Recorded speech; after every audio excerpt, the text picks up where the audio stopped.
Okay, good morning mga pari. Ngayong araw maglilinis tayo ng bumper.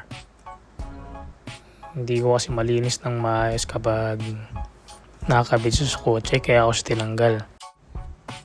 Siyempre hindi natin pwedeng hindi gamitin ng Guapo Ultra Foamy Car Shampoo. Ito ang dapat na ginagamit kapag naglilinis ng kotse or any parts sa kotse na may pintura. Kasi hindi ito sobrang tapang katulad ng sabon. Wag niyong gagawin yun. Dahil pwedeng mag-fade ang pintura ng mga kotse natin.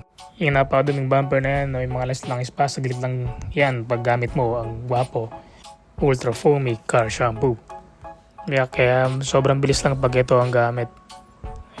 Yan, kahit anong klase pang alikabok yan, kahit gano'n pa kakapal, basta gamit mo ang shampoo na to, mas mapapadali ang trabaho mo sa paglilinis. Yan, makikita natin yung resulta after natin lagyan ng car shampoo. Yan o, parang brand new ulit yung bumper mo. Yan, kitang kita yung kinang na pintura ng bumper natin. Comment mo naman kung ano gamit mong panglinis ng kotse. Let's go!